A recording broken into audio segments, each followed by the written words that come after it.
Hi friends, welcome back to value investing.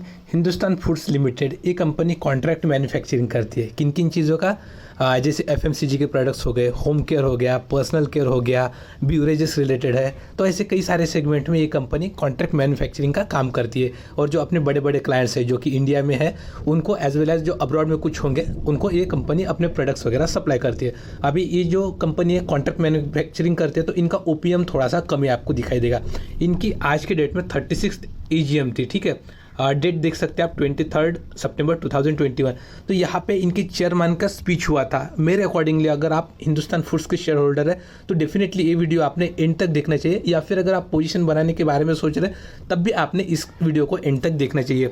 तो इनके जो चेयरमैन है जिनका नाम श्रीनिवास वी डेम्पो निकल के आता है, उन्होंने अपना स्पीच डिलीवर किया है और स्पीच के जो इंपॉर्टेंट पॉइंट्स है उसको मैं समराइज़ करना चाहता हूँ।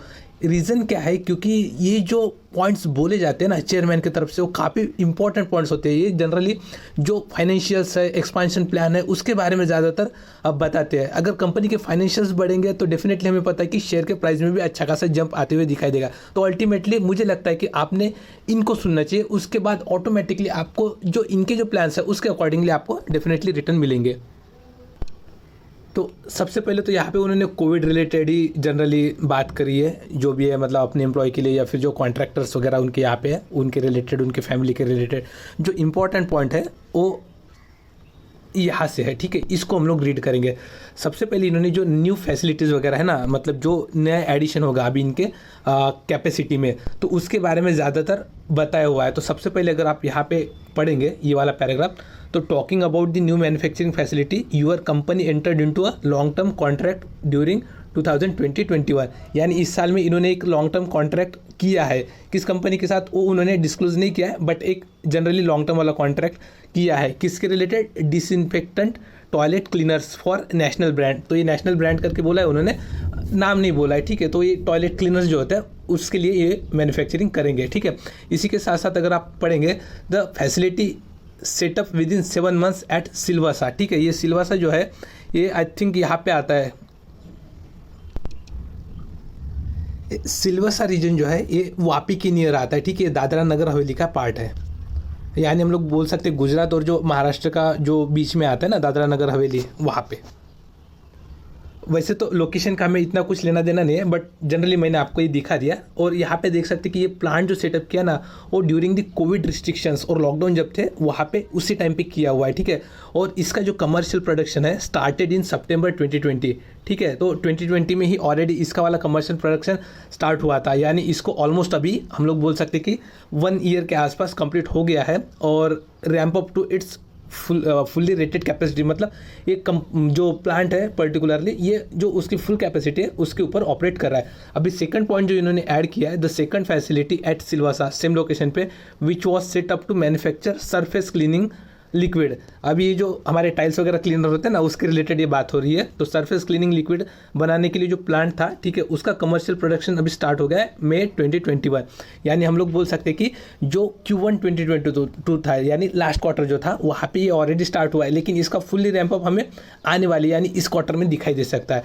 तो यहाँ पे आगे में देख सकते हैं both the facilities are ramping up well and the company is engaged in discussion with customer to further expand the capacities। सो यहाँ पे ऑलरेडी इन्होंने स्कोप रखा हुआ है एक्सपांशन के रिलेटेड। तो इसका वाला जो भी रिवेन्यूज आएगा ना ये थोड़ा बहुत अभी इस क्वार्टर में कंट्रीब्यूट होगा। इसके अलावा अगर आप यहाँ पे पढ़ेंगे, apart from the 2 Silvassa plants the company acquired another 6 acres of land next to इस existing 16 acres facility in Hyderabad. So Hyderabad में भी इनका वाला जो है ये वाला जो एक्सपेंशन का है प्लान वो चल रहा है। और यहाँ पे क्या मैन्युफैक्चरिंग होगा? Bath soap and detergent bars. तो इसकी जनरली ये FMCG रिलेटेड ही प्रोडक्ट है, जनरली ये इनकी डिमांड चलती रहती है। और इसका जो कमर्शियल प्रोडक्शन है at this facility expected to begin by Q4 2022, यानी ये वाला जो 4th क्वार्टर रहेगा इस ईयर का। अभी फर्स्ट क्वार्टर एक्सपायर हो गया, ख़त्म हो गया, सेकंड चल रहा है, अभी 4th इसमें ये आ सकता है। और उसके बाद जो Q1 2023 रहेगा वहाँ पे हमें अच्छा खासा रैंपिंग अप दिख सकता है। तो यानी ऑलरेडी अभी एक फैसिलिटी आ गया है, इसका रिवेन्यूज थोड़ा बहुत कॉन्ट्रीब्यूट होगा 2 क्वार्टर्स के बाद। अभी एक और यहाँ पे हैदराबाद की इसमें जो एडिशनल जो प्रोडक्शन लाइन इस्टेब्लिश की कंपनी ने उसके भी रिवेन्यूज कंट्रीब्यूट होंगे।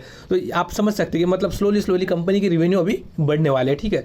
Also the company had announce a new capacity for food and beverages. जैसे हम लोगों ने बोला ना फूड एंड बेवरेजेस में भी करते हैं, तो यूपी में इनका वाला प्लांट था, ठीक है। तो ये वाला जो लीडिंग एफएमसीजी ब्रांड करके बोला है, जनरली नाम रिवील नहीं करते ये लोग। सो ये लीडिंग एफएमसीजी ब्रांड के लिए जो ये कंपनी जो food and beverages related product थी, ठीक है, उसको मैन्युफैक्चर करने का काम चल रहा है। और ये वाला हो रहा है जो Hindustan Foods limited consumer private limited, तो ये सब्सिडरी कंपनी है हिंदुस्तान फूड्स की, ठीक है। एंड इसका वाला जो है काम अभी चल रहा है, मतलब जो वर्क है वो चल रहा है, और इसका भी प्रोडक्शन जो है वो Q4 2022 में आने के चांसेस है। यानी जब ये हैदराबाद वाला प्लांट आ जाएगा, bath soap as well as detergent वाला, उस टाइम पे ये आ जाएगा साथ ही में। यानी देख सकते हैं 2-3 प्लांट की जो छोटे मोटे यूनिट्स होंगे, ठीक है, उसका वाला कंट्रीब्यूशन अभी रेवेन्यूज़ में धीरे धीरे ऐड होगा।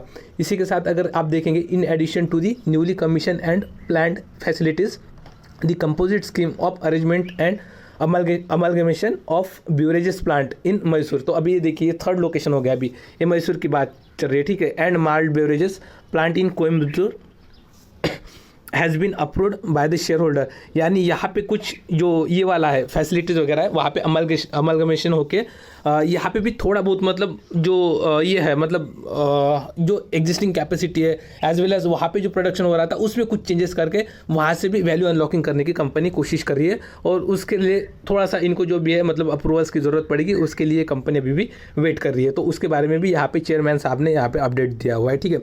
और यहाँ पे अगर हम लोग देखें तो इन्होंने EBITDA वगैरह का नंबर्स दिया हुआ है। लाइक यहाँ पे अगर आप पढ़ेंगे तो यहाँ पे देखिए EBITDA एंड प्रॉफिटेबिलिटी ड्यूरिंग 2020-21, ये जो करंट नंबर है वो 1386 करोड़ का है। लास्ट ईयर में 772 करोड़ का नंबर था, यानी ये ऑलमोस्ट डबल हो गया, ऐसा उनका कहना है। साथ ही में इनके वाले जो ये है, ये जो मतलब जनरली हुआ है, ये डबल जो हुआ है कैपेसिटी जो रेवेन्यू हुआ है, उनका कहना है कि जो मर्जर है कुछ as well as capacity expansion है, साथ ही में जो एफिशिएंसी है, इंप्रूवमेंट है प्रोसेसर्स वगैरह में, इसके वजह से ये कंट्रीब्यूट हुआ है, ऐसा उनका कहना है। इसके नेक्स्ट वाला अगर आप पढ़ेंगे ना पैराग्राफ, तो ये आपके लिए काफ़ी इंपॉर्टेंट होगा। यहाँ पे कंपनी ने ऑलरेडी बताया कि जैसे ये तो हम लोग रेवेन्यू के बारे में बात की है, ठीक है, EBITDA में भी ऑलमोस्ट 51% का जंप दिखाई दे रहा है। अभी इनके जो फाइनेंशियल्स है ना, हम लोग इसको स्क्रीनर से थोड़ा सा स्टडी करेंगे, यहाँ पे पढ़ने में आपको थोड़ा सा दिक्कत हो जाएगा। यहाँ पे जो और एक इंपॉर्टेंट पॉइंट है वो मैं आपको बताना चाहता हूँ।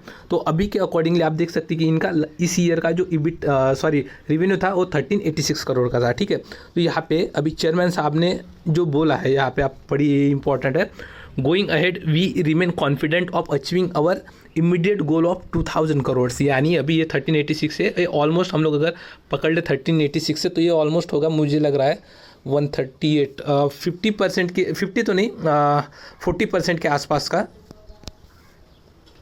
44% होता है वो, ठीक है। तो यहाँ पे कंपनी का जो प्लान है, तो ये बोल रही कि 2022 यानी ये जो अभी करंट ईयर चल रहा है, वहाँ पे कंपनी का प्लान है कि ऑलमोस्ट 44% की रिवेन्यू ग्रोथ उनको मिल जाए, ठीक है। इस ईयर की बात कर रहा हूँ मैं, लास्ट ईयर से इस ईयर में 51% के साथ ये ग्रो है, इस ईयर में 44% का इनका वाला प्लान है, ठीक है।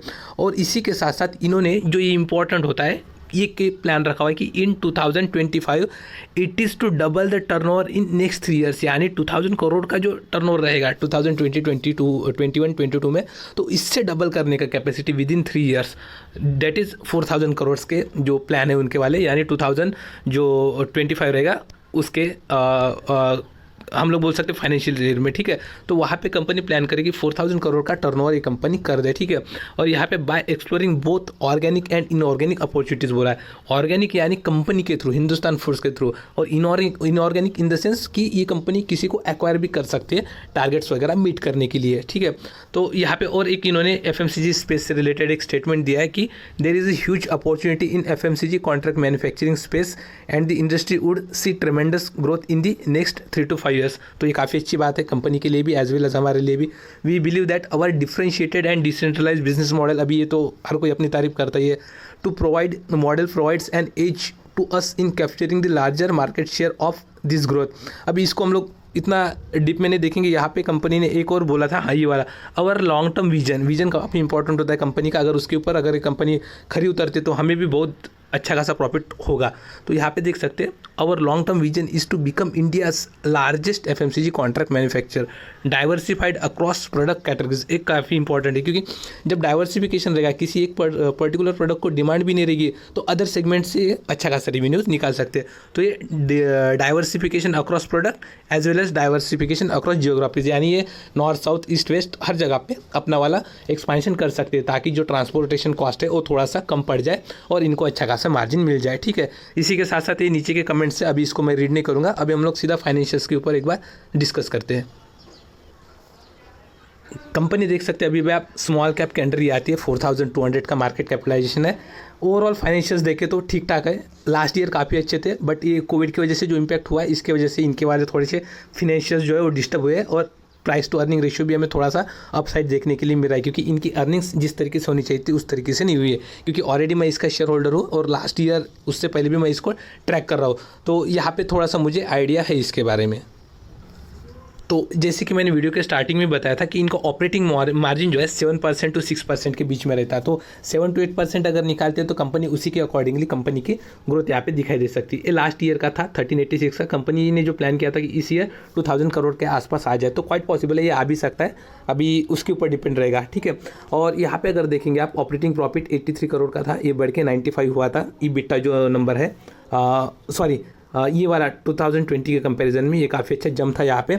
ये वाला TTM ट्रेलिंग 12 मंथ्स वाला कंसेप्ट है, तो इसको अभी के लिए हम लोग निकाल देंगे, ठीक है।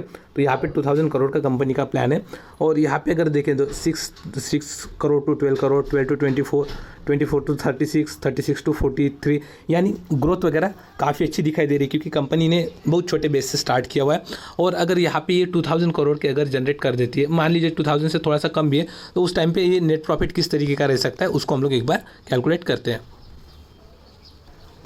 2000 के अकॉर्डिंगली हम लोग अभी कैलकुलेशन करेंगे, तो 2000 अगर ये टर्नओवर कर देते, तो अगर हम लोग 7% का ही मार्जिन कंसिडर करते, तो इसका 7% ये 1% जो निकल के आता है वो 20 करोड़ निकल के आता है। तो यहाँ पे अगर हम लोग देखें तो 20 into 7, तो ये वाला निकल के आएगा 140 करोड़ का। ये कौन सा नंबर रहेगा? EBITDA वाला।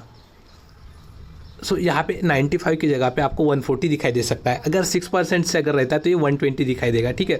और अगर इसी के प्रोपोर्शन में अगर हम लोग इसको देखें, ठीक है, मतलब यहाँ पे टैक्सेस वगैरह 25% के देने पड़ते, इसको interest as well as depreciation इसको हम लोग प्रॉपरली कैलकुलेट नहीं कर पाएंगे अभी के डेटा के हिसाब से।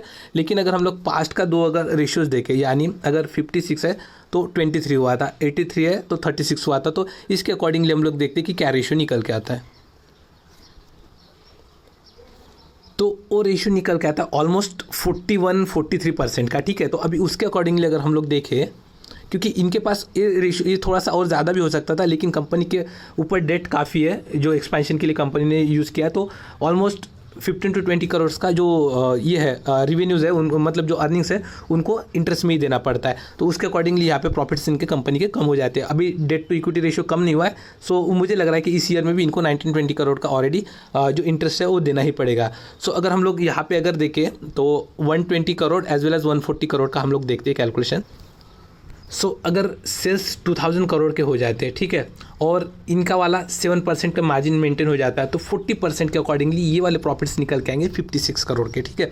और मान लीजिए अगर इनका वाला अगर यही वाला रेशियो जो है, मतलब मार्जिन जो है 6% के अगर रहते हैं, तो उस टाइम पे 120 रहेगा, तो ये वाला रहेगा 48, तो 48 से 56 के बीच में इनका वाला रेवेन्यू रह सकता है। बट अगर ये 2000 का अगर टारगेट रीच नहीं हुआ, तो उसके अकॉर्डिंगली ये वाला भी थोड़ा सा नंबर चेंज हो जाएगा। तो हम लोग मैनेजमेंट के हिसाब से देखते हैं तो 48 to 56 का आसपास का यहाँ पे हमें प्रॉफिट दिखाई देता है।